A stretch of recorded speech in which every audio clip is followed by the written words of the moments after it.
Well, here we are. I'm having a basis mug of tea. I'm talking to myself here. Now, why would I want to be wearing a Radio Nova t-shirt? There's no connection with any alien activity on this, except there actually is with Radio Nova and the Irish pirate stations. But there's a Brit I've heard was a DJ in Radio Nova. Now, who do you think that would be? Who would you think would be a DJ on one of the finest pirate stations which came out of Ireland, and then ended up broadcasting via the Sky satellite on Astra out of Camberley? Now, who would be doing a thing like that? And maybe you may know this individual. God, I'm stretching this out long enough. Richard Lennie, welcome to the Basis Project. Thank you for having me. And I have to say,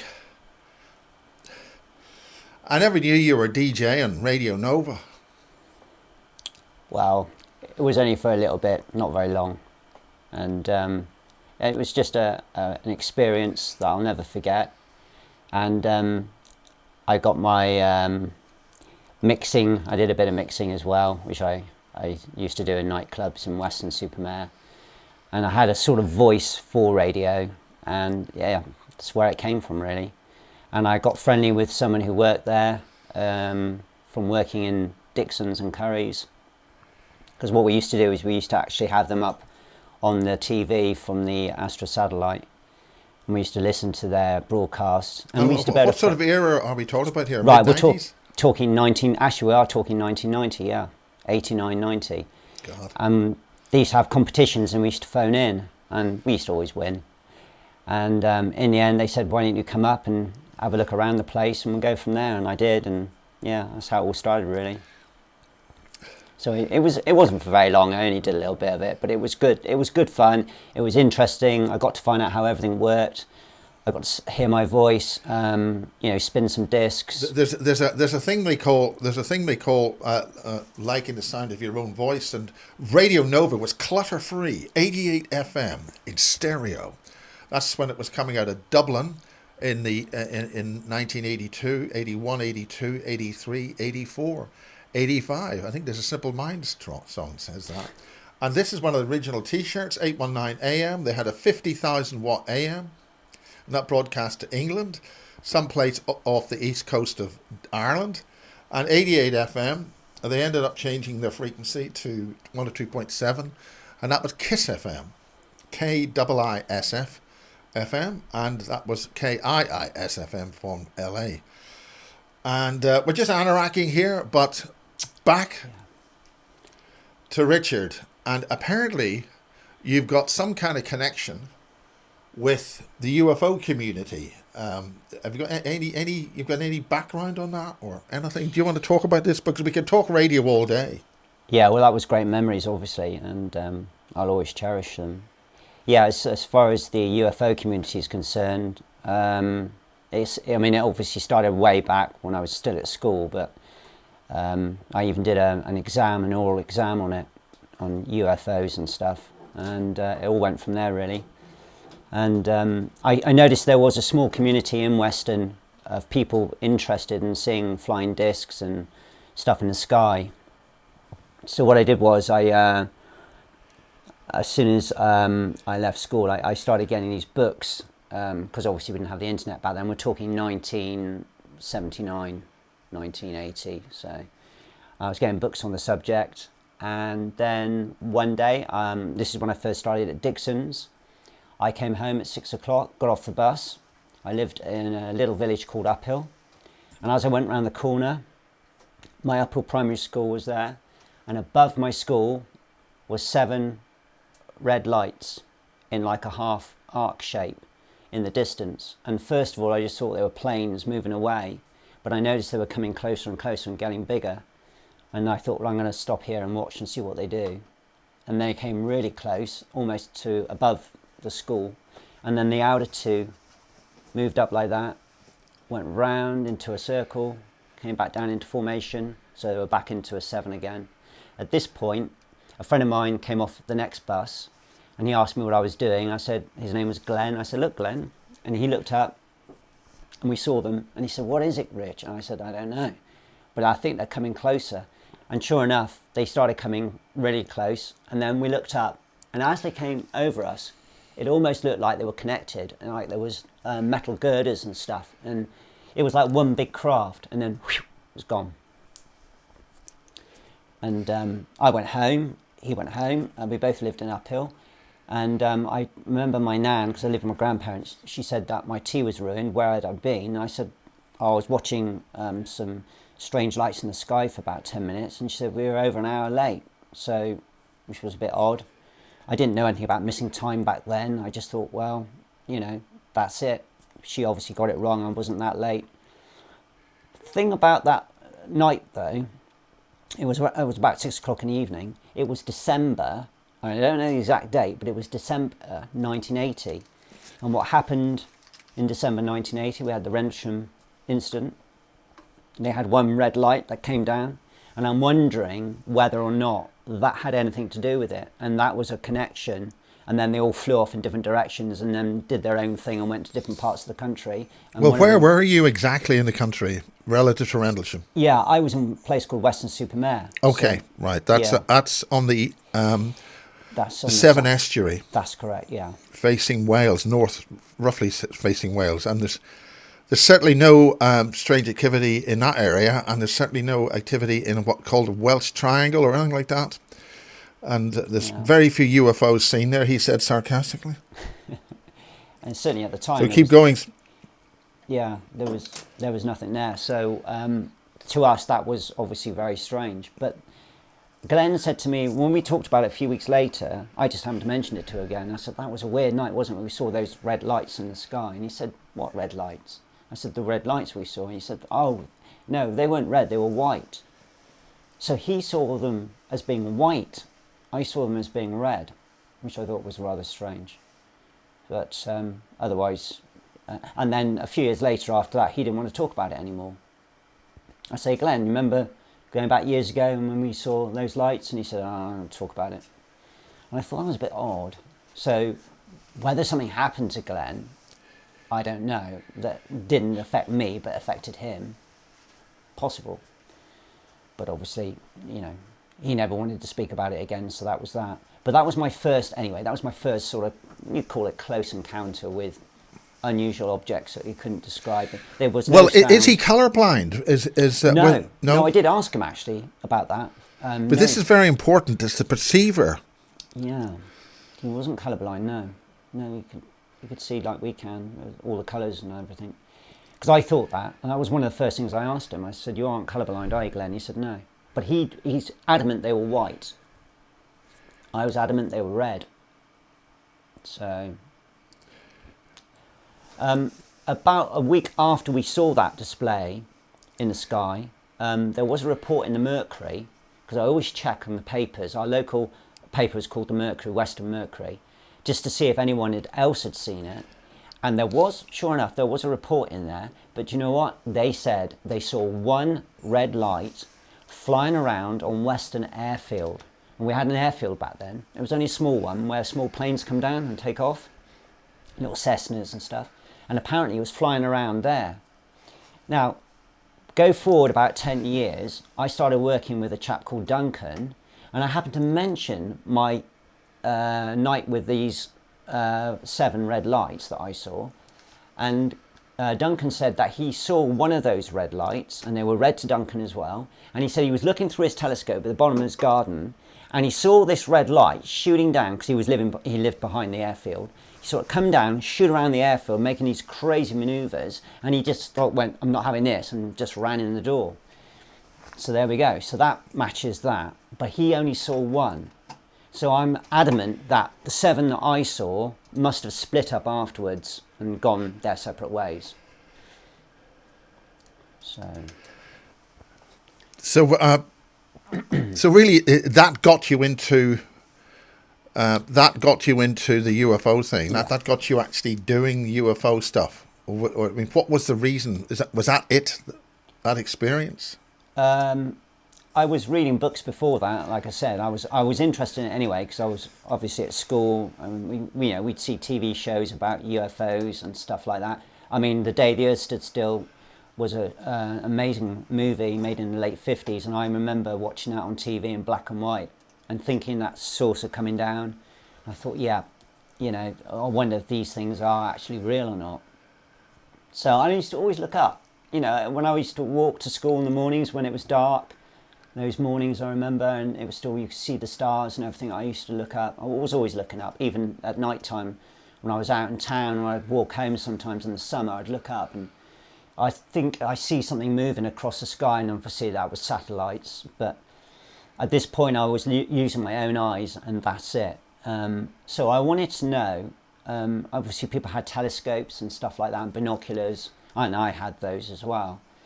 But I was thinking there's got to be something else that we can use to see these things if they are up there, because maybe they are cloaked. I knew about cloaking from the movies anyway, and I thought, well, if this is something that's real, is it possible that they're coming in and out? Sometimes we see them, sometimes we don't. So I did a bit of research on that, and then fast forward another 20 years, the internet came along, obviously, and then of course it all opened out from there. And guess who I found on the internet? Mr. Ed Grimsley from the United States. Now, I spoke to him, he had his cell number, he gave it to me, and I used to talk to him on the phone, and he told me he was seeing craft through night vision. He said, Rich, that's what you got to get. This is the future. Now we're talking 2009, 2010. He said, you've got to get night vision. So, and then he sent me some videos that he done, where he recorded in Generation 3, because in America they use at that point Generation 3 was the highest one, apart from military grade, which was 4. I'm not too sure whether you meant to tell people you had a Generation 3 thing in the UK. Basically, the night vision stuff, they have different generations, so the power of how the optics work. So Generation 1 is really just a toy. It enables you to see 20% more light in the sky at night. Then you go to Generation 2, which makes you see even more, and you go up to 40%. So basically, as you go through the generations, they get more powerful, they get a lot brighter, so you can see a lot more. And then the pinpoints of light that's further away becomes closer, and you get to see what they're doing.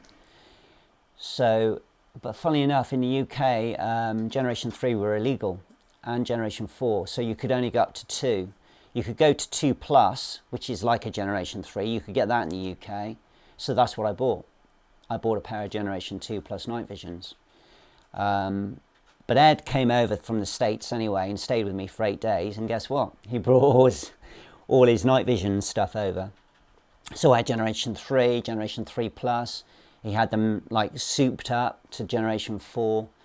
And then in my back garden, we just went through them all, and we were looking up, and the stuff that we saw, it was incredible. I mean, you could see satellites, you knew what they were from point to point, take a few minutes to go across the sky.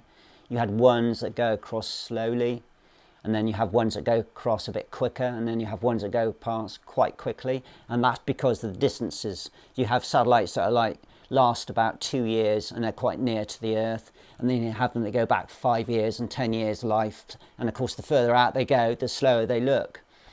But at the end of the day, they just go from hemisphere to hemisphere, and that's a satellite basically. You get some that power up and go bright and go like dull, and they're iridium satellites, and that's a lot of people think they're UFOs and they're speaking to them and they're glowing and all that, but they're just satellites as well. So we're seeing those, but we also see other stuff as well, and that's when I really got into it, and I knew there was things up there. And when I mean other stuff, I mean craft that would like whiz along and then stop, and then you'd be there with these night visions looking through, and you're thinking, what's it going to do now? And then it'll just move up slowly like that, and then it'll do a crazy maneuver, and then it'll zip off. And this is all in space, by the way, near to the Earth, but in space. And then you'll get other things as well, like orbs flying around. but those you can see with your own eyes. You don't need night visions for orbs. You can see those anyway. I mean, they come out around about 2, 3 in the morning, like little mini suns, and they're bobbing around, going over the rooftops of houses, and they'll power up, go down, power up, like they're breathing, going down, and then they'll bob off, and then they'll disappear. And then all of a sudden they'll go really like low, and then they'll shoot out. So that was neat, because I remember seeing them through the night visions, and they were really bright, and then I like looked over and okay, you can see those. So like just a ball of energy, basically. I've spoken to lots of people about these, and they see them during the daytime sometimes as well. If they live out in the country, where they're living with farms next to each other, and there was a lady, she was putting out washing, and she heard this crackling sound like fire on wood, and she looked at the bottom of the garden, and she saw one, like a mini sun, and she said, and then it just went, and it was gone. So there's all this sort of thing going on. You've got triangle crafts flying around, which we saw through night vision. And let's go into your experiences in more detail, if you can. But this is fascinating. I mean, when you say you've seen the triangle craft, you're talking about what people would call the TR3B alpha. That's right. Are you familiar with that term? I am. Yeah. Well, explain it all. Go into detail. Yeah, there's. And we think we're on Basis TV on Facebook. You can see that mad fecker there on the screen there. So we're just seeing if anybody can see this on Basis TV. It's just a test on Facebook. Who knows? So no effing swearing, really. So there's 2 types of triangle craft. Now I only found this out through a friend of mine who used to be in the SAS. He then left to become a bodyguard, and I see him every now and again. Now, he told me that his friends that are still in the SAS are seeing so much stuff. I mean, it's just incredible. But they told him that the ones with the lights on the edges and a round light in the middle, which is usually red, so red light in the middle, and then the 3 points of white light, that's back engineered, and that's basically made obviously from downed extraterrestrial craft, but it's man-made, and that's patrolled by the military. I'd beg to differ on that. SSP, I think, might be responsible for that, but that's just my opinion. Yeah, that's possible. But the ones that are completely blank and all black and have no lights on them at all, they're the ones that aren't ours, and that's come from somewhere else. And at the end of this show, I will show you, I've got a photo of one actually above my home, which I caught when there was a thunderstorm going on. And I always do this when there's like rumblings going on and it's daytime. I'll get my phone, I'll go click, click, click, click, click, literally like that across the sky around where the thundercloud's forming.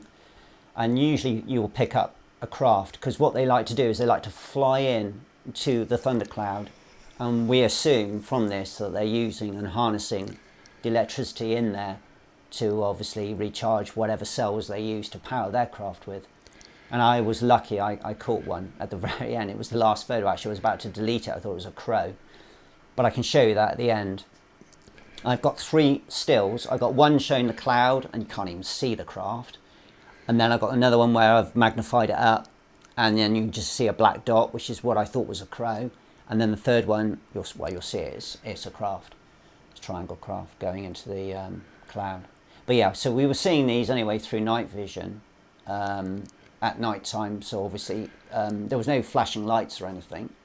And they would like bob along like quite slowly, like a plane speed, I don't know, 400 or 500 miles an hour. And then they'd like shoot off so fast. I can only describe it like the Enterprise from Star Trek. It was like that when they go into warp speed. Yeah, you can't actually move your finger fast enough to show how fast they go.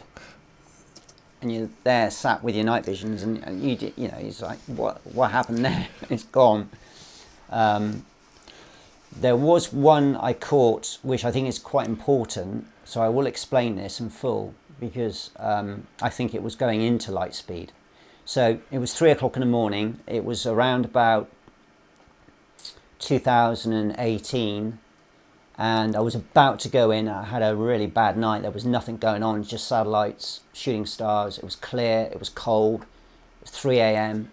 Then all of a sudden, like I was looking towards the west, I was in Western-super-Mare, so I was looking basically as if you're looking over the Severn Estuary.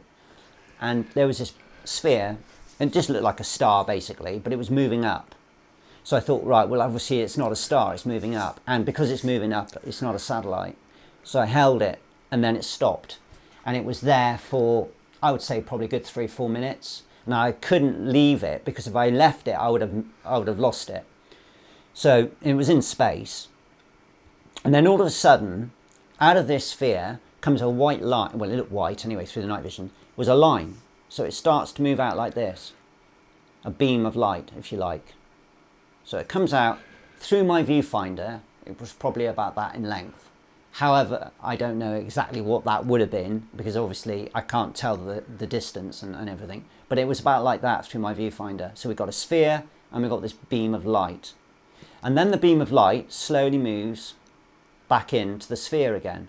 Okay, so I'm like this, watching this, thinking, okay, what's it going to do now? And then out of the sphere comes a little bit more of another sphere. So we've got one and a little bit, and then the beam of light comes out again. So this time the beam of light's coming out a bit further.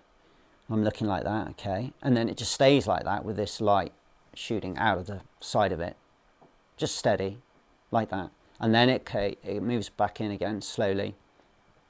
And that goes all the way in, and then that little bit of a sphere goes in, so we're back to original one sphere again.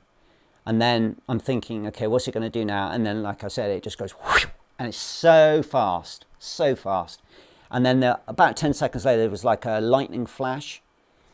So that resembles, again, the Star Trek thing, isn't it, where it goes into light speed. So I think what was happening there, I don't know for sure, but this is my own assumption, the beam of light coming out was moving the particles aside, so it was able to jump over, and that's what it was doing. It was going into light speed, or beyond light speed, if you like, and it was just literally moving all the particles aside for it to be able to go through, and that's what that light was.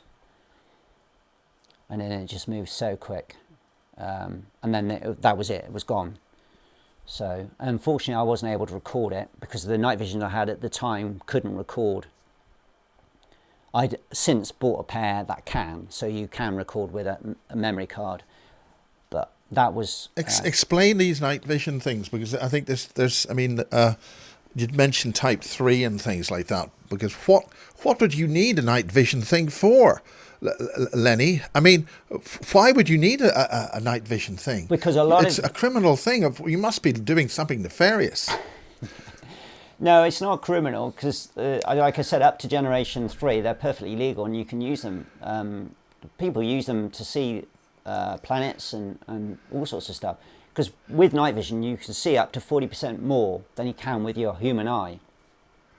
So in other words, you're looking at a part of the sky, you see your stars, and may see a planet. You might even see a galaxy, depending on the time of year. Then you put your night visions up, and bang, there's so much more. Where you've got your dark spaces in the sky, all of a sudden becomes full of stars. You see, the night vision brings them all out. So now you're seeing clusters of stars that you couldn't see with your own human eye. And because of that reason, because it's bringing all of this forward, it's also being able to pick out craft that are flying around up there. Now, back when I was doing it in the mid-2000s, there was a lot of stuff flying around up there. But towards the end, towards 2020, there was hardly anything going on.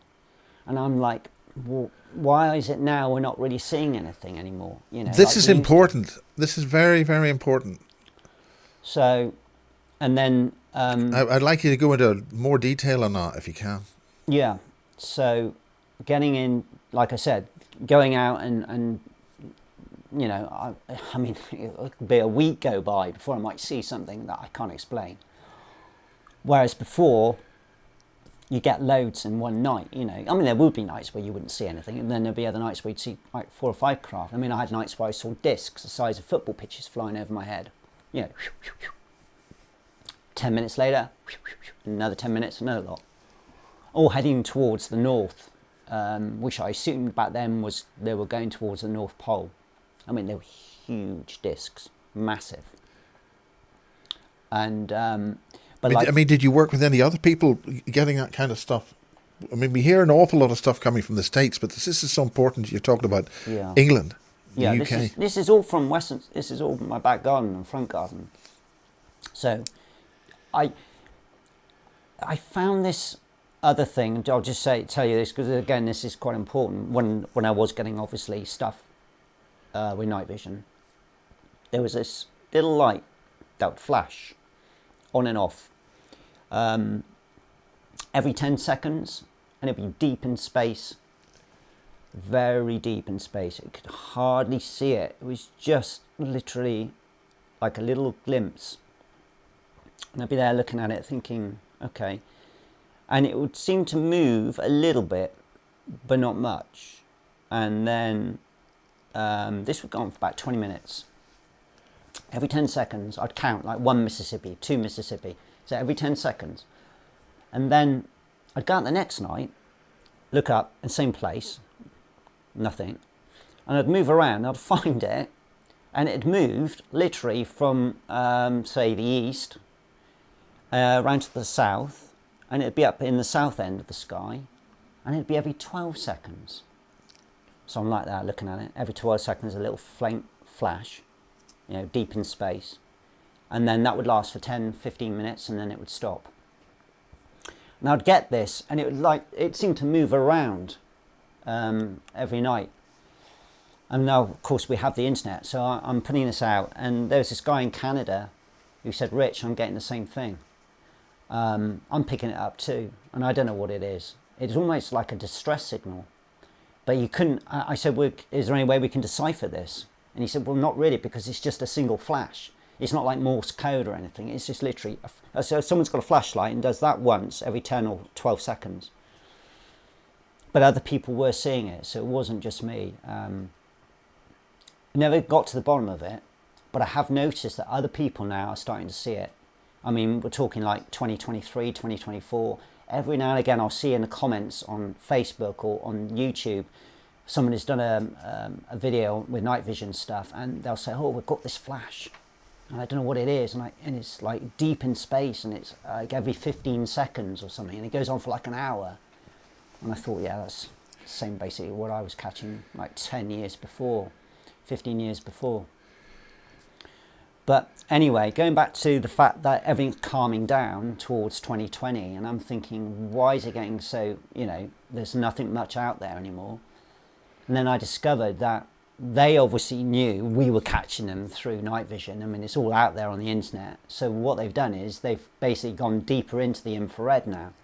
So what that means is you've got a bandwidth of nanometers, nm, and it just shows you where the night visions stop and where your FLIR, your forward-looking infrared, starts. And that means now you need FLIR guns, and they're very expensive to get a good quality one. I mean, looking up to £20,000 for a good one, £2,000-3,000 for a not such a good one. And that's what you need now to catch these things. Night visions, yeah, you'll still probably catch something every now and again, but they've gone even deeper into the infrared. And it must be because everyone's using night visions to try and catch these things. It's got out now. People know that, they're cloaked or semi-cloaked, and you need these equipment to see them. So going into the infrared brings out a whole new way of looking at it, and of course it all brings out new craft as well. The way they move, the way they look, what you're catching with them. Now I don't have a FLIR gun myself, so I've have to rely on other people that I contact with that I know personally that do have them, and they are making their own, which you can do. The quality won't be as good, but they're still picking up stuff.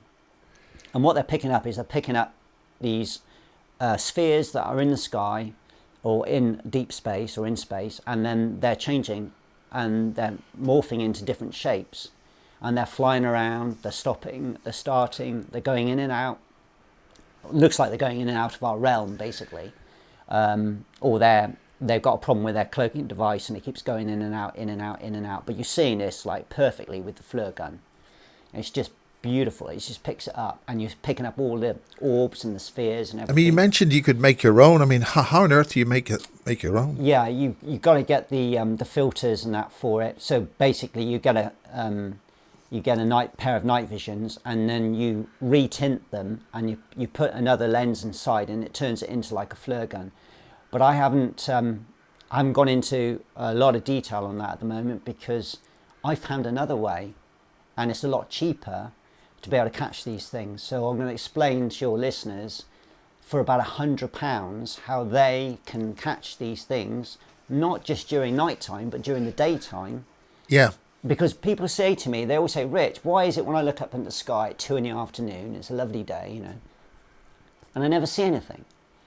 And I said, well, they are up there, but they are really high up. And obviously, you know, until they come down, you're not going to see them with your naked eye. So I said, you've got to be able to put something on your camera to be able to cut out all the rubbish that's up there, all the particulates, to be able to get to see them. So anyway, a good friend of mine at the time was living in Australia. His name was Leslie Novak. You may have heard of him. He's a ufologist over there.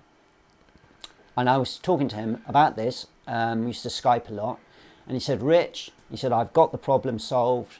He said, you need a Massa filter, a 750 or an 850 Massa filter, which are about 30-40 pounds.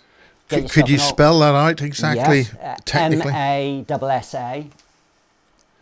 And then it's 750 or 850. These are the two he recommends. I mean, you can probably use others, but these are the two he uses. What does those figures refer to? To do with the tinting of the filter, which lets the amount of light come through, I believe. And there's also a code for it as well. And I did go on the internet and have a look for them, and they're about £20-30, I think. The 850 one's more money though, that's nearly 100. So if you want to keep your budget down, go for the 750. And what type of camera or what kind of device are you using? You're not going to believe this. Just go on eBay or something like that and get yourself an old camcorder. You remember the old camcorders? You used to be able to you put your tape in and record, right? Yeah. Get one of those. You can get them for like £60-70 now or less. Get a Canon one, they're usually the best. But you've got to get one that has a screw thread lens on the front. It has to have a screw thread lens because you've got to screw your Massa filter onto it, okay? That's very important. And also remember that the camcorder must have night shot. Most of them did. Because they have an infrared block filter on these. Yeah. And there's no point trying to look for infrared if there's an infrared block filter there. So you need the night shot, which is basically using your night vision on the camcorder when you're recording at night time. But remember I said you're going to do this during the day, but you still switch that on. So you treat it as if you're doing it at night time. So basically camcorder, Massa filter on the front, turn your night vision on, so that's your night shot as they call it. Put your zoom to infinity, and then that's it. Yeah, that's very important. Don't have it on automatic. No, do not have it on automatic. Have it on manual, go to zoom and go to infinity, and then point it up at the sky, and literally within 30 seconds, a minute, you'll see one of these spheres. And just watch and see what it does. And they pick them up 20,000 feet up, because what it's doing is getting rid of all the rubbish and crap that's up there, and there they are. And you see them, and they're in their groups on their own or in threes, fours, and they usually wait for planes to fly by, and then what they do is, as the plane goes by, they'll fly up into the contrail, if there is a contrail, and they'll follow the plane behind. The plane may fly off, and then guess what it does? It starts to erase some of the contrail. So you have contrail, blue sky, contrail, and then the little, it looks like a golf ball. Imagine what a golf ball looks like, white, and it's in the sky. Blue sky, and they always look white. They only look dark if the weather's bad. So when it's sun's shining on it, they're white. And you'll see it, and it's sucking, we assume, obviously, it's sucking the contrail into the ball, this sphere. The sphere is about the size of a big beach ball, maybe a bit bigger. And I call them ET drones. That's my own name for them. Because we don't think there's anyone inside them, but they think they're controlled by something else. And these are seen coming right down into fields. People say they make the crop circles as well. I've not actually seen that, but they come in groups. As I say, you can have 2, 3, 4 on their own. And they fly around, and they'll just like bob around. They'll go really slow, or they can go really fast, and they'll just zap off, and they're gone. And this is in daylight, or is This it? is in daylight. This is in Okay. daylight. So, yeah, I mean, you know, you could have a big screen, you could have quite a few people with you, and you could have a camera set up, and you could just wait. And then you'd see one, and then just follow it and see what it does. And you can, the beauty with the camcorder is you can record it as well. That's the beauty. And so Leslie Novak in Australia was sat on his roof nearly every day, because they have lovely weather over there. And he's just like, every day he's recording. He goes, "Richard, look at my tapes." And he's got stacks of tapes like this. And then and I said, "Can you send them to me? Can you send them to me? I need to see them." And he said, "Yeah, I'll send them to you." So he sent me all the... Does he have a website or a YouTube channel? Yeah, he has his own YouTube channel, Leslie Novak. Yeah, UFOlogist. You can find him, no problem. And they're all on there. So, of course, that's how I got into finding these spheres in the sky. I was seeing them anyway at night time with my night visions, but I wasn't seeing them during the day. And during the day, it's a completely different kettle of fish. I mean, you know, the way they look, what they seem to do. They're like scout ships. They're just going around, they're checking things, they're going into fields. What are they doing in the fields? They seem to be looking for something, like they've lost something in the grass. They're going around. I think, to be honest with you, it's all to do with how we're looking after the planet. I think they're just, because later I'll be talking about how they check other stuff as well. But they go in and out of water. So these spheres are USOs, not just UFOs. Most UFOs are USOs anyway, which is undersea submersible objects, or, you know, UFOs that fly and go into the water and come back out again. I've got videos of them shooting out of the water, going right up, you know. Whereabouts? On my Facebook page. It's on there. But where are you seeing these underwater USOs? Is that right? Yeah. I mean, the great thing is, how can I explain it? If watching, it could be a nature program. I'm always looking, you see, and then I say, "What was that?" And I like stop it, wind it back a bit, and you think it's just a bird or something, and no, it's one of these like spheres shooting out the water. There's a woman here talking about nature, badgers or something, and you'll see it in the corner, you know. Oh yeah, it's one of the ET drones coming out of the water. But unless you know what you're looking for, or unless you know about them, you're just going to think it's just nothing. It's just a particulate or something. But I know what to look for. I know how they operate, how they move. So I get to see these things, and I see them in movies as well. God, the amount of movies that are in is unbelievable. I mean, they can't always take them out, so they just leave them in because they probably think they're just birds or something, you know. So when you get to see them properly through your own camcorder, if you get this system set up, and you're used to seeing these spheres in the sky, when you start to watch documentaries and news reports, even live news reports, like a volcano erupting or something, or earthquakes or something, just have a look around, because they're always there. 9/11, they were there over the Twin Towers. Before the Twin Towers actually got struck, by the way, they were over there. And the reason I know this is because a lady had a recording. She was just literally just recording because it was a beautiful day that day. And this was about an hour before they got hit. And there they were, 2 golf balls flying right across the Twin Towers, going from left to right. And I thought, there you go, ET drones. So they're everywhere. Yeah. This is phenomenal. And you can see them. You guys can see them. Don't take my word for it. You can, with this equipment, like I say, if you add it all up with the filter, the camcorder, it'll come to about £100. Could maybe you a little bit more.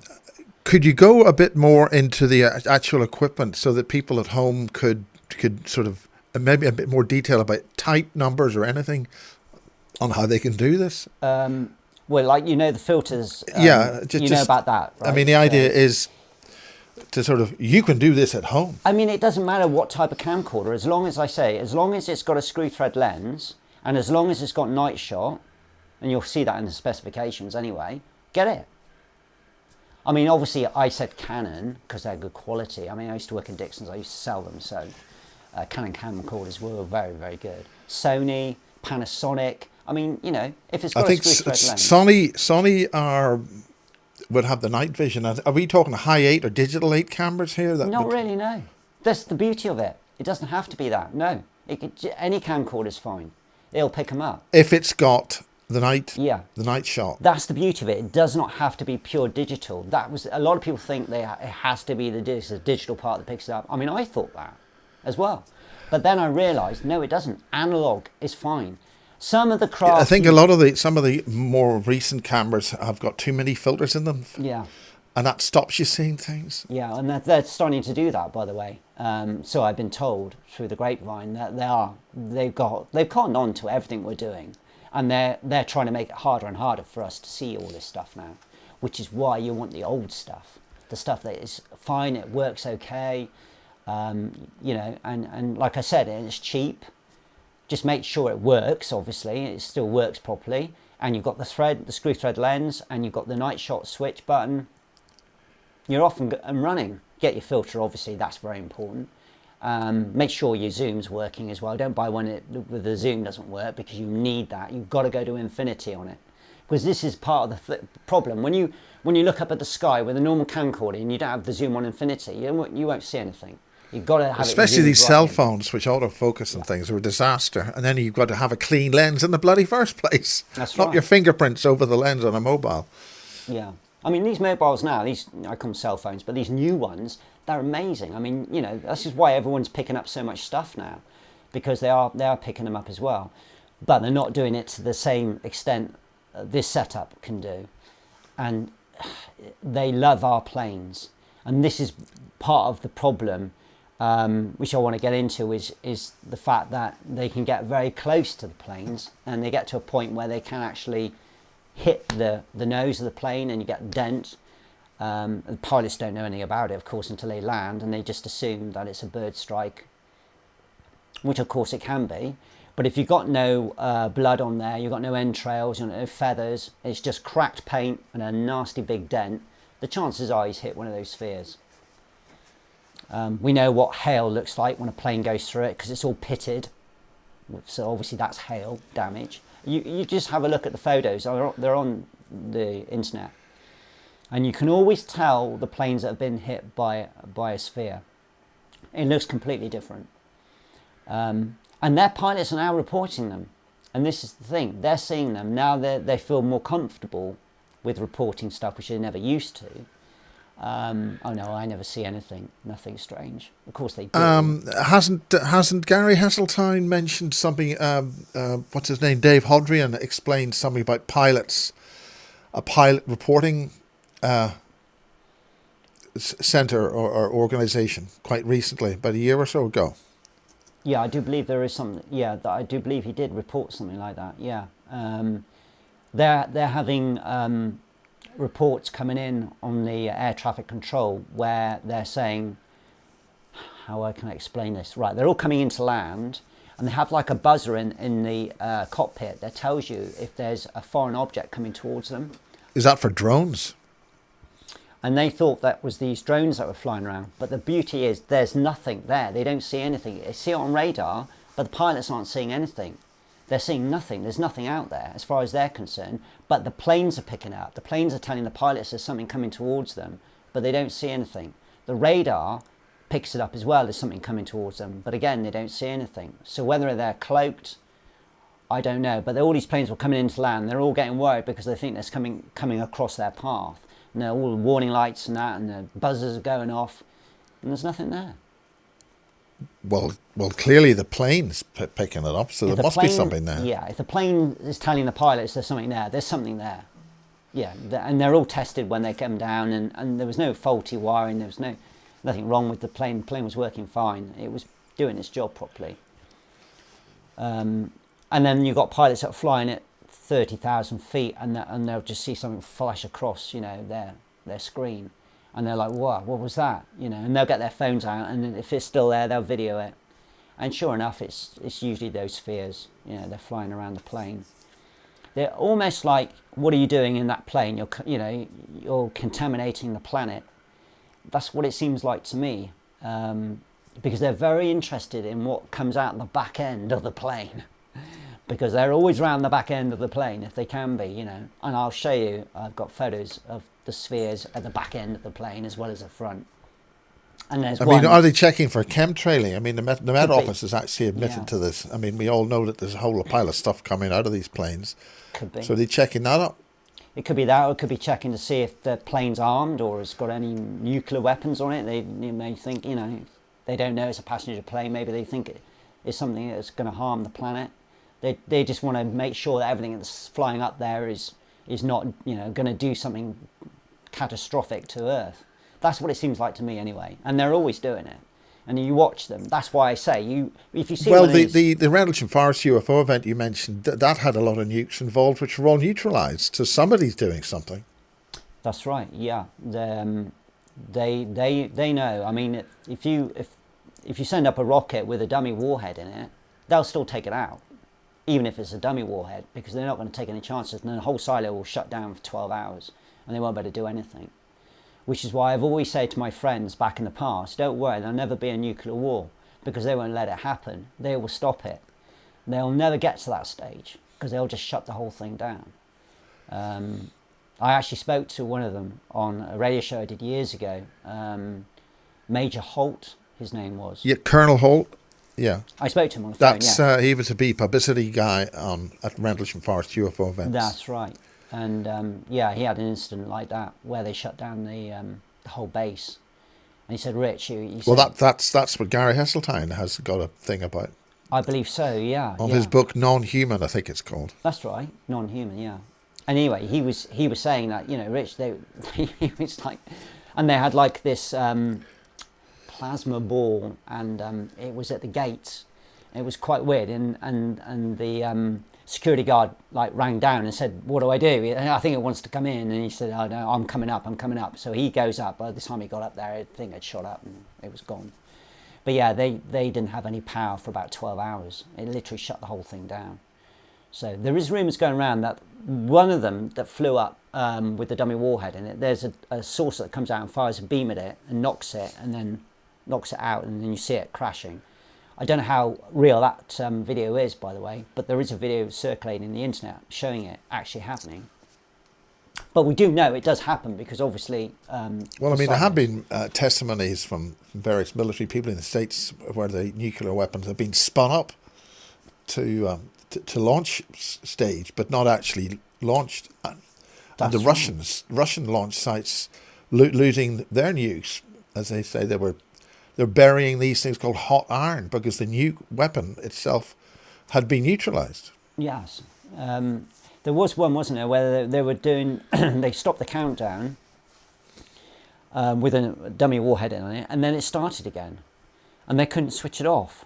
And it was counting down and counting down. And it got down to 2 or 1, and then it stopped. And that's like telling them, look, you know, we can control your rockets. We can send up a real nuclear warhead if we want to. So just, you know, be careful. That's what the message I got from that. Because the whole thing just started to count down on its own. I don't know, it might have been a real war. It might have been a real nuke in there, I don't know. But I know they had one in there, whether it was real or a dummy. And they didn't want to set the rocket off at all. And the whole thing just like started up. Well, like, what about your work? I mean, you've been in the UFO community for almost as long as I have, I think. Yeah. Yeah, over 40 years. You're in there in the background. You've done a whole lot of stuff with other people. Do you want to go into those? Yeah, I've worked. Well, for a start, I did a show with Richard D. Hall, and that led me to a lady down in Devon called Nina who was seeing stuff happening at her place. But nobody was interested to go down because they just thought she was in her 60s and they thought she was just making it all up. She went to a 4-day Leeds conference and she spoke to some ufologists up there and they weren't interested. So this chap came out in the car park when I finished doing the Richard D. Hall thing and said, would you phone this lady up? Here's her number because I think you're the guy to talk to her. So I said, sure. So one thing led to another and I arranged to meet her and she picked me up from the train station and I went down to Devon and I stayed a weekend with her. And she was telling me in the car all the stuff she was seeing. She was seeing craft coming around because she's got like 100 acres of land. Is that near Axminster somewhere? Yeah, that's right. Near there, yeah. Was Sherry down there? That's was Sherry right. Yes, she Yeah. was. Yeah, that's right. That was the And weekend. perhaps Win Keach, did he? No, Win Keach wasn't there. I have been with Win Keach, but not on this occasion. He wasn't there. If he did go down, it wasn't when I was there. But Sherry was, yeah. So when I met her in the car, she was already there with her.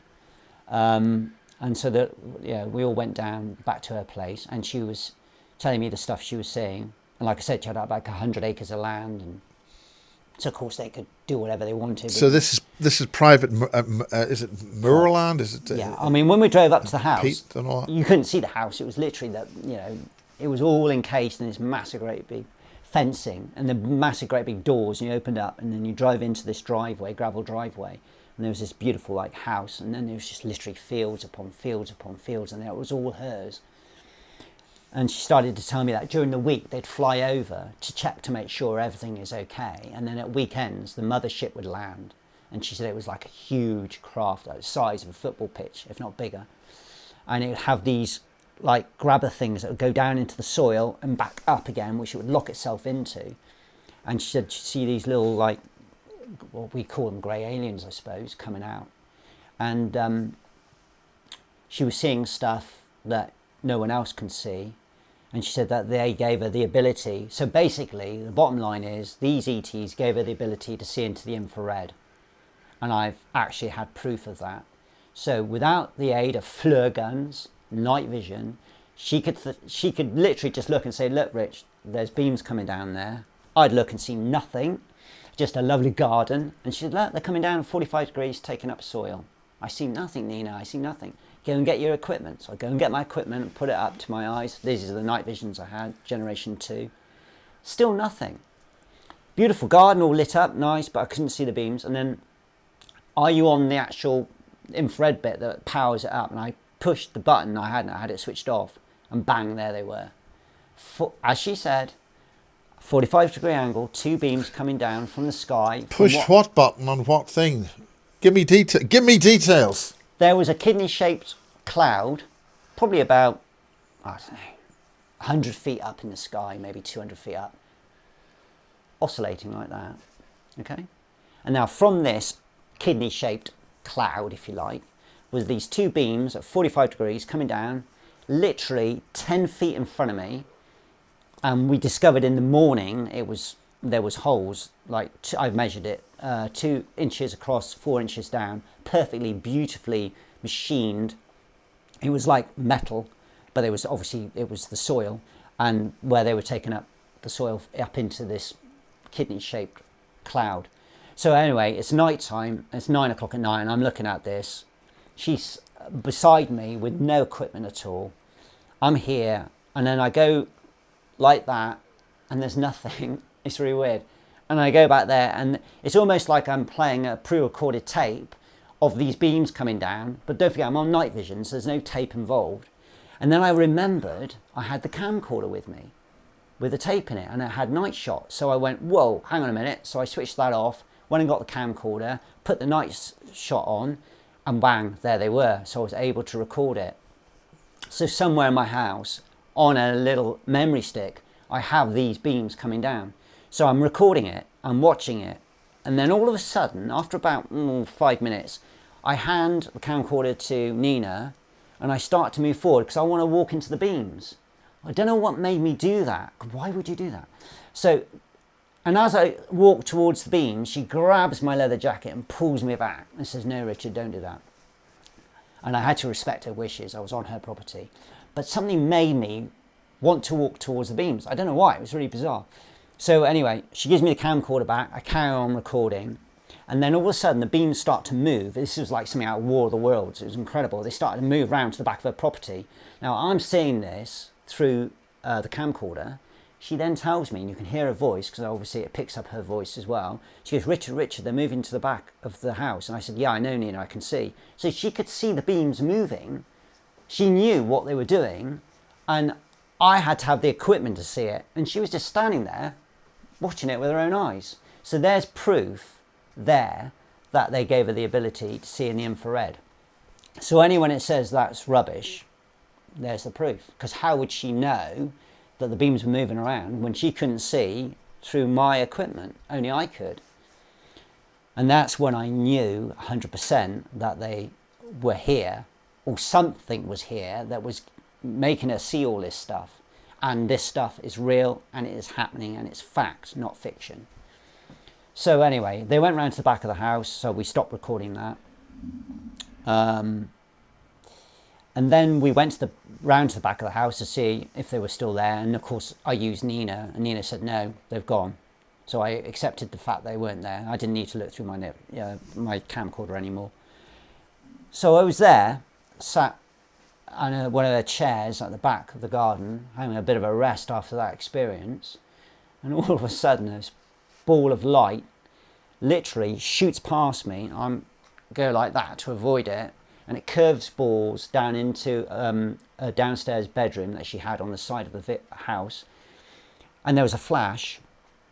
She screamed, I run in, and unbeknown to me, she had just unboxed a 14-inch portable TV because she wanted to connect it to her DVD player or video VCR player to show me something that she recorded. She never even got to that stage. She literally just pulled it out of the box, had it on her bedroom floor. This beam had come in and literally melted the TV, and I could smell the burning plastic. I went in and said, Nina, you okay? And I went, whoa, what happened there? And she said, I don't know, it's not even plugged in. She said, there was a flash. I don't know why there's a flash, because it's not connected to any electricity. And I said, well, I just seen a beam of light flash past me. And I had to go in like that to avoid it. It was like that quick. And I saw it curve ball in. And so it must have hit your TV. And she said, oh, they obviously don't want me to show you. I could show you on my big TV in the living room, but they might damage that as well. But I was going to show you a craft that I saw above Morrison's, a triangle craft. And I wanted to show you the video of it, but they obviously don't want me to show you. I went, okay. But as it happened, I left the next day. As it happened, Sherry managed to get a view of it, and she confirmed that, yeah, she did have this video of this triangle craft. But that was a weird experience as well.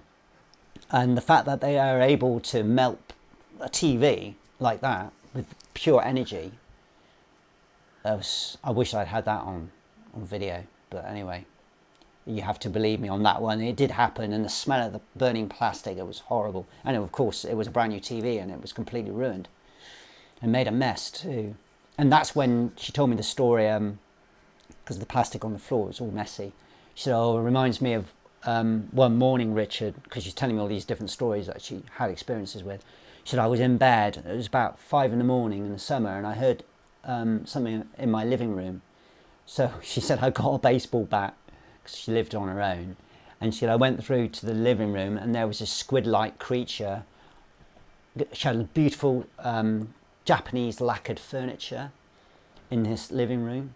And there was French doors on the side, and this squid-like creature was going over all her furniture, and she had to get the baseball bat to shoo it out, and she opened up the French doors and shooed it out, and then she cleaned all the mess that it made. I think they're called octopods. Yeah, there's something like that. It's a type of ET. I've heard about them before, yeah. But she left one of the prints that it made on its sucker on the French door, and I looked at it and I took a photo of it. If I thought about it, I could have got some sellotape and got some DNA off it, but I didn't think until it was too late. How can I explain it? So it was like a thumbprint, and it had lines going all the way down, like that, like slightly arced, all the way down, and that was the print of that sucker that it made on her French door window, on the glass. And she said that I left that there, but she said I cleaned everything else up. And obviously there was the print on, I mean, I didn't see it. This is something that happened to her before, you know, I arrived a few months before. But, so anyway, I decided to, with Sherry, at 2 o'clock in the morning, we decided to go for a walk through her gardens and into her fields, just to see if we could see anything. I took my equipment with me. There was nothing. We saw nothing, which I thought was quite odd, but there we are.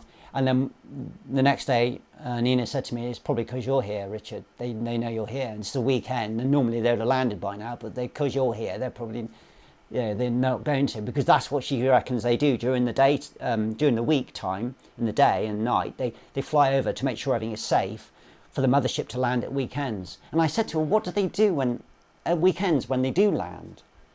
And she said, they just do experiments in my garden. She said, they go around to a tree. She said, one of them has like a triangle like implement in their like, oh yeah, by the way, these aren't greys, these are humanoids, and they got like silver suits on them with a pack on their left arm. She doesn't know what that is. And so they got like gloves on and everything, and they got a shield like wrapped around, like a sun visor going around here.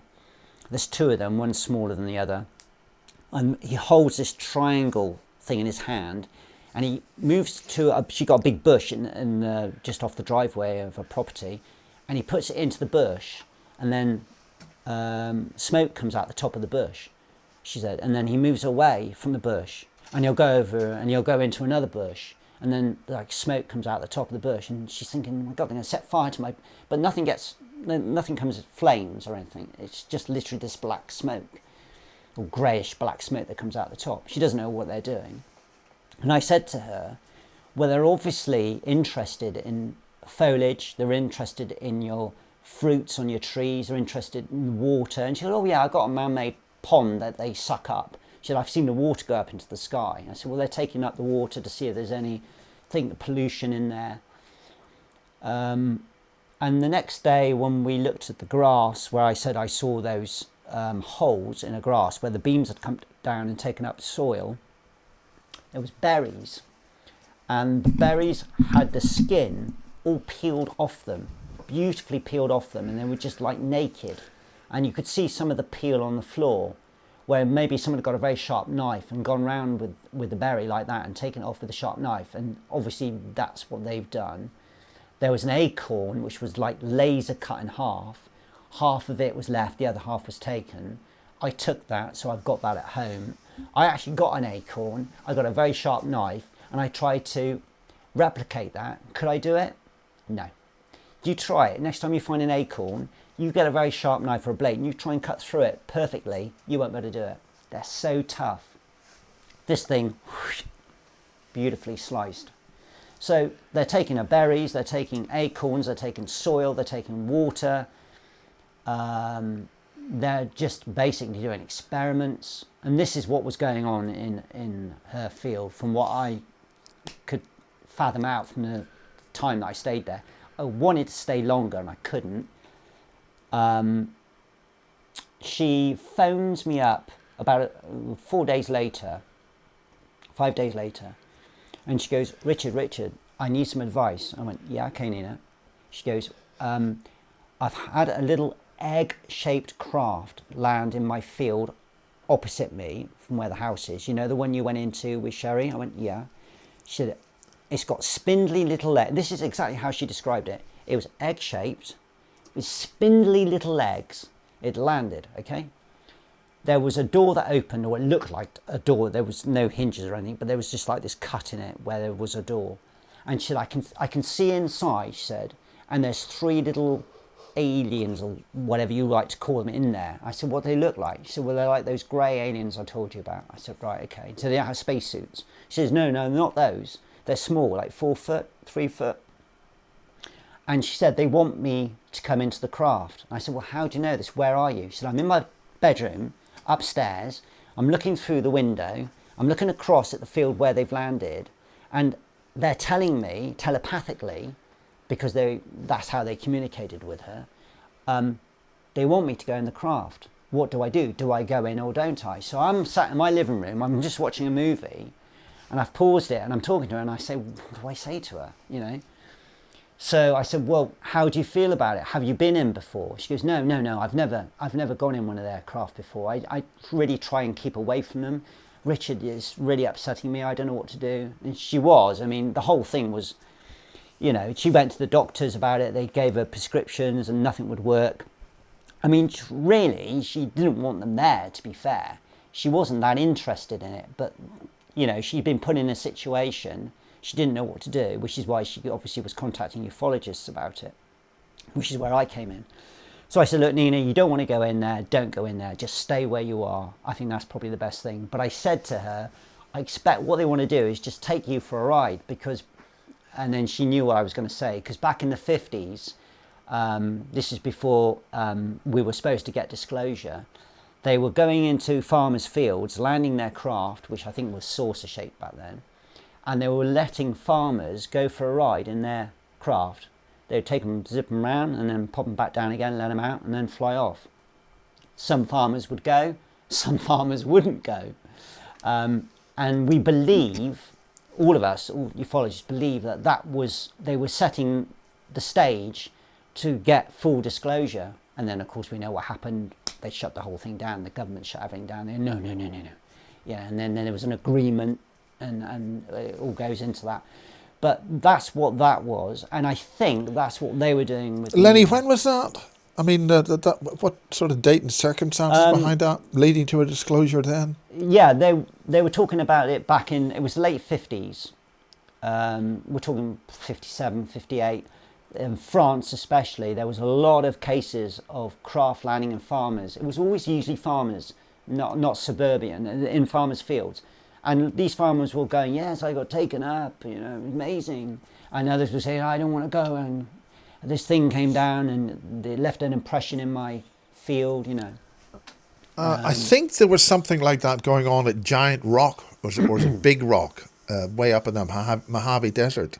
Thousands of people were involved with that at the end of the 50s. Yeah, but we believe that's what this was all. This was all a build-up, getting people used to seeing them and stuff like that. And they all seemed very friendly. There was nothing untoward about it all. They didn't take them and not bring them back. The ones that did go did come back. No one went missing or anything. But anyway, so I said to Nina, going back to Nina, I said, look, that's probably what they want you to do. They probably just want you to take you for a ride, like I'd come and take you for a ride in my car or something, and then drop you back. But you don't want to go, I'd stay where you are. So she didn't go. We talked about me coming down again. Unfortunately, I believe she had some repairs done, because the next time I phoned I could hear them banging in the background. And then I think she sold the place and left. But I will just say, before I finish this story about Nina, this is very important, probably more important than anything else. At the end of her property, she had a granny annex. And she had a chap that lived there for about, I think she said 15 months he was there for. Kept himself to himself. He paid his rent to Nina. She got a bit of extra money she liked. He kept himself to himself, nothing going on, And then one day she sat down in her living room watching TV, and she'd see him in the bush opposite, spying on her. And she'd look at him and I can't remember the guy's name, and I won't mention his name anyway, but we'll call him, say, John. So John's looking at her in the bush, And so she goes outside and he's not there anymore, he's gone. So this happens a few times. So she goes around and knocks on the granite annex door, and so you've been hiding in the bush watching me? And he goes, no. And he denied it all. Anyway, she thought, no, I know that was him. I could see him, I know it was the guy. So she said, look, I think it's best we terminate, and I want you to leave the property at the end of the month. I'll give you a month's notice and I want you out. And he tried to stay. He said, no, it wasn't me. But anyway, to cut a long story short, he left, and that was that. So he moved out of the granny annex. Anyway, so one evening again, she sat down watching TV. Oh yeah, there he is again in the bush, right? So she phones the police. Police come out, and they catch him, scarpering off down the road. They come to the door and they say, it's okay, we've got him. We'll sort it out, don't worry, and we'll let you know what's going on. And then about 20 minutes later, one of the police comes back, knocks on the door, goes, I've just got to tell you this anyway. Unfortunately, I don't know if you knew this, but the chap does actually work for MI5. And by law, we have to tell you that. So nothing suspicious going on there, Lennie? Nothing at all. Move along. She closed the door and she went, that explains it then. So obviously, they got wind of what was going on. It's got a man inside. Obviously, that's how he got in, by getting in the granny annex at the end there. And he was obviously spying on her and seeing what she was doing, and maybe even catching all the stuff that was going on there. So that's MI5 interfering with her activities. So I thought that was very interesting, and she told me, yeah. So there. Absolutely. I mean, they were doing the job. Yeah, they're doing the job. job. Yeah, of course, yeah. So, like I said, I never went back. I wish I had. I did actually Google the address, and you could see it on the ground plan of the property and everything. And it looks like there's someone else living there now. So I did actually move up the cursor to the sky, and above our house, on one of the still frames showing where the property is, there was, guess what? A sphere. And it was dark grey. It was huge, and it was right above the property. There is another guy called Irwin Jones, and he was in Northern Ireland, and he saw this guy in broad daylight, this entity, this humanoid entity, walking across the road near the Knocknamuckley Road, or the Tallymuckley Road, on the way to a place called Newry, and he was explaining about where he had his encounter, and on Google Maps, on Google Street View, just as you explained there was a UFO caught at the very junction where he had his experience. And after he publicised this, when you went back to look at that area on Google Maps, you got blue sky, blue sky, blue sky, blue sky, perfect. At the very place where the UFO was, they'd substituted in a picture at that very junction on grey skies. They took that particular picture, which had the UFO, and taken it out. Arfon Jones, his name is, from Wales, and he's living in Northern Ireland. Yeah, I know, because with Google Maps, you can, if you search around, you can see lots of like anomalies in the sky and stuff. But you just mentioning that reminded me of a photo I found in the NASA archives, because I used to do this a lot. I used to check all their photos for UFOs and stuff. And there was a lovely photo of the space shuttle taken off. And it was the Challenger, unfortunately, the one that exploded. But as it was leaving the pad, it hadn't even left the pad completely. It just started to move up. Smoke was coming out. You had seagulls and that flying around, whatever the birds were there. And guess what? All around the craft were these spheres. The ones I told you can see through your camcorder. And there was 1, 2, 3, 4, 5, 6, 7, 8, I think 9 in total. So... Sorry, is that the actual time it blew up? Yeah, it was 1 minute and 37 seconds into its flight, it blew up. Yeah. But this is the photo of the... Because I checked to see which STS it was. Was it STS 51? I can't remember. But anyway, it was the correct STS. In other words, it was the correct flight. It was... Because I wanted to know which challenge, if it was Challenger or Columbia or whatever. And it was that actual one. And so anyway, I emailed NASA. I mean, this is years after, of course, because that was in the 80s, wasn't it? And we're talking now, when did I discover the photo? I think it must have been about 2015. So that's a long time after it. Yeah, but they're in the archives. These photos are in the archives. And I just emailed NASA and I said, look, I've just found a Challenger photo of it taking off.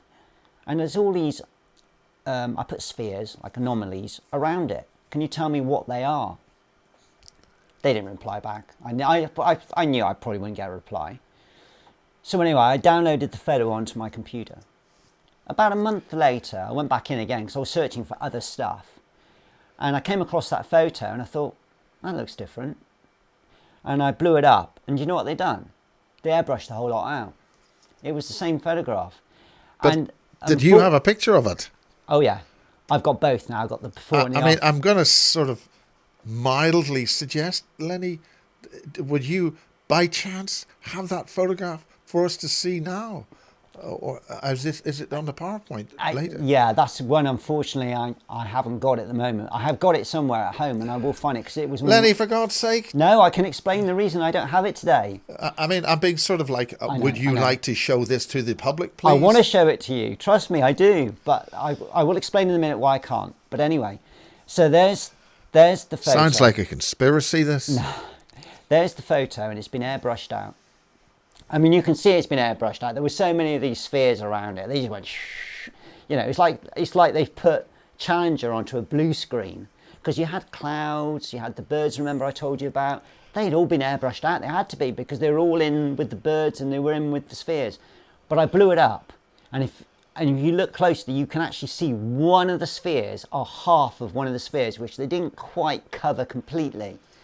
I just think this is unconscionable that you would say something about NASA, that they would somehow use blue screen techniques or green screen techniques or sensor images like that. I'm shocked. Yeah. I really am. I was shocked when I saw the photo, and I showed it to my partner, and she remembered the original, and I said, look, and she goes, oh God, what have they done? I said, well, they've airbrushed it all out by the looks of it, and they've done a very crude job with it. Lennie, I think you're just talking about a trick of light and shadow. Yeah, that's it. Or was it ball lightning? Sorry, I shouldn't say that about Jenny Randles. Anyway, so this was on my Sony laptop, and yeah, so I had the before and the after. I did post them, I think, on Facebook, and I did a little program about it on FaceTiming. And then one morning I come down. Explain about the program. Did you do a show on it or something? What I do every now and again is I do a little. I tend to stay off YouTube, so I did a little FaceTime thing where I explained to people what I found and the differences and show the before and after. And I put that up, and I got loads of photos of anomalies, UFOs and stuff. And this before and after with the space shuttle, I had that in there with my other photos. I had hundreds. Anyway, I open up my laptop, fire it up, blank screen. And I'm thinking, we're talking an expensive laptop as well. I'm like, why isn't it working? So anyway, I take it That happened to me yesterday. I take it to a local computer guy, which we use, and he opened it and he said, Rich, he said, you got nothing on here, it's all been wiped. I went, what? You've lost everything, I'm sorry. And he said, you can't get anything back. And he tried, but it was all encrypted or something, I don't know what they call it, where it's all been compromised, and somebody had gone into my computer at night and just wiped the whole lot. I'd throw it away, it was no good. And I lost everything, and I lost those photos. That's why I haven't got them here today to show you.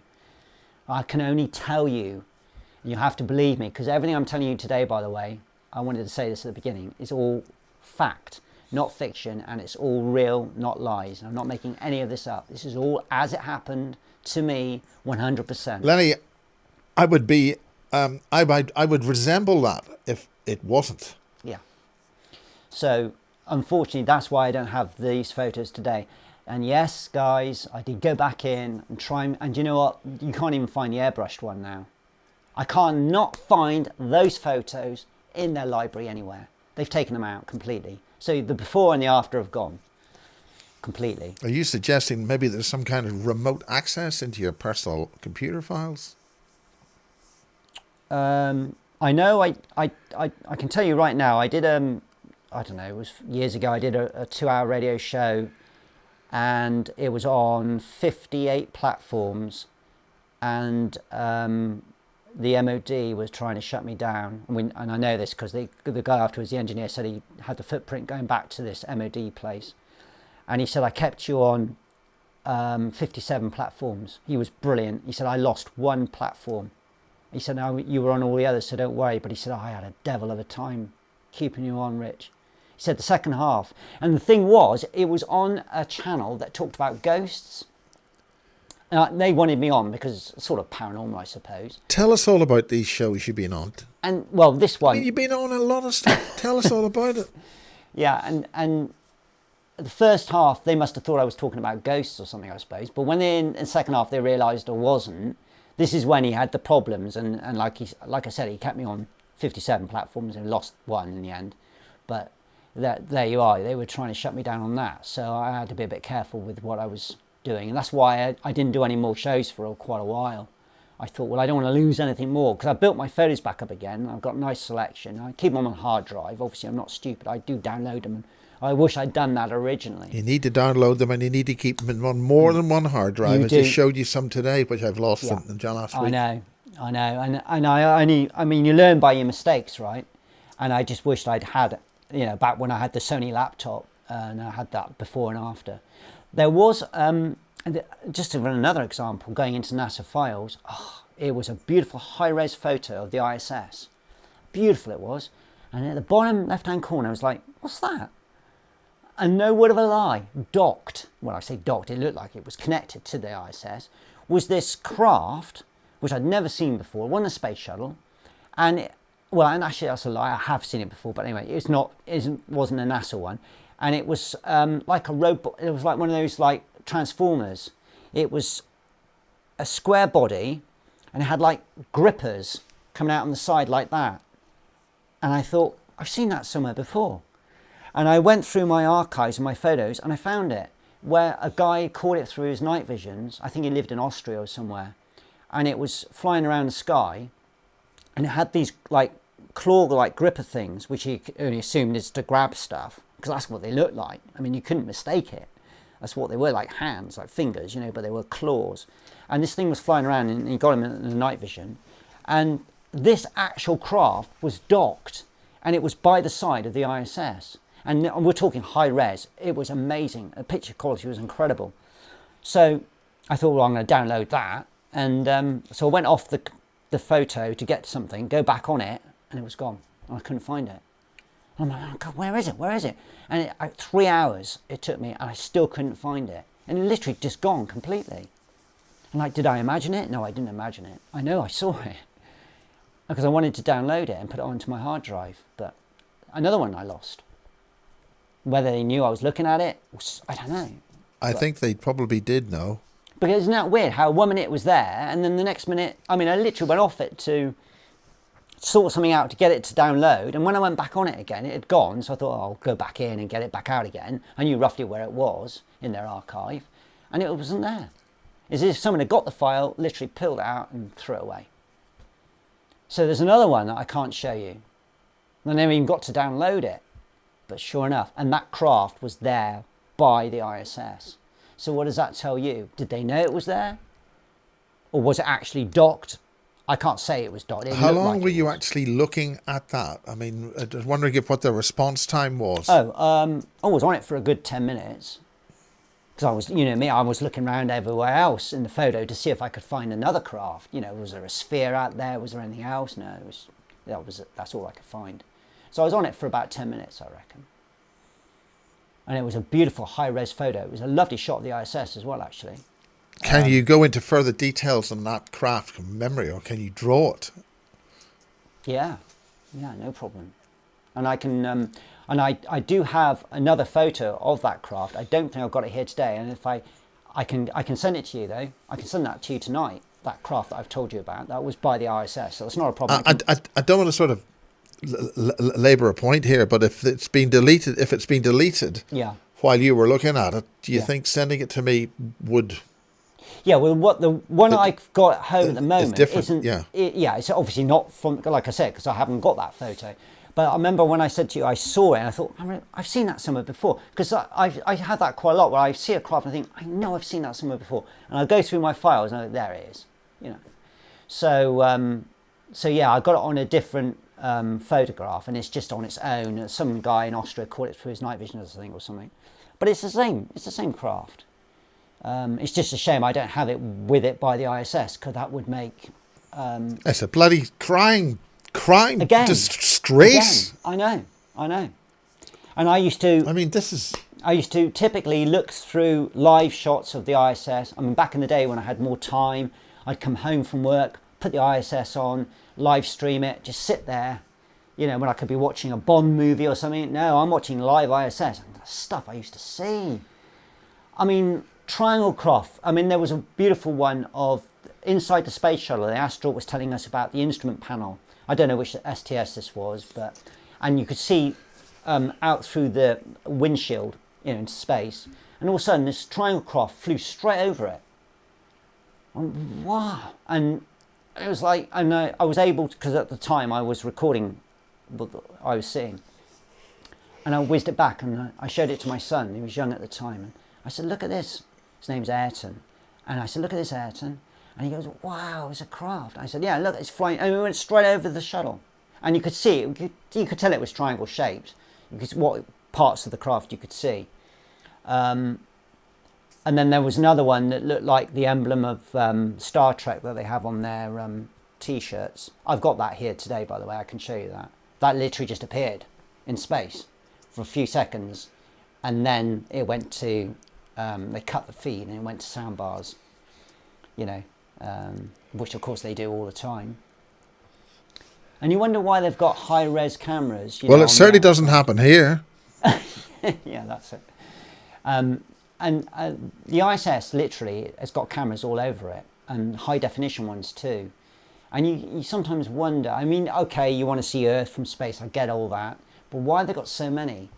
And what is the ISS doing up there anyway? Rather than just making experiments to see what a spider does when it makes a cobweb in space. There's more to it than that. I'm convinced it's a gatekeeper. It's up there to keep an eye on what's coming and when going. they had the Skylab up there, they were doing some very important work, and one of them was growing retinas in space. Oh, right. And they found that could really work properly, and it's meant to be public access. But then it all became classified, and what's happening with our retinas is they're being hurt by these headlights, these ultraviolet car headlights and street lights. Maybe they want to replace our retinas.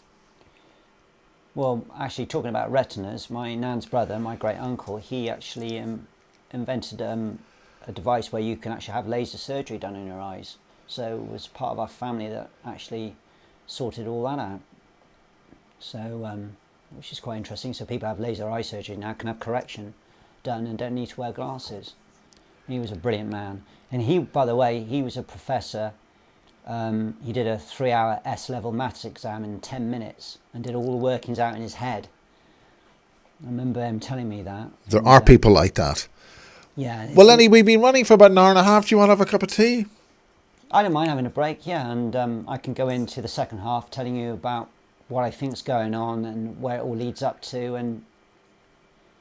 and what I think the outcome's going to be. Yeah. Okay. Well, this is. We'll put the laptop up, and that just gives us a stable caption. And I think we might be live on Facebook. I'm just going to check that. But for now, we'll come out of record. Okay. Mic's out.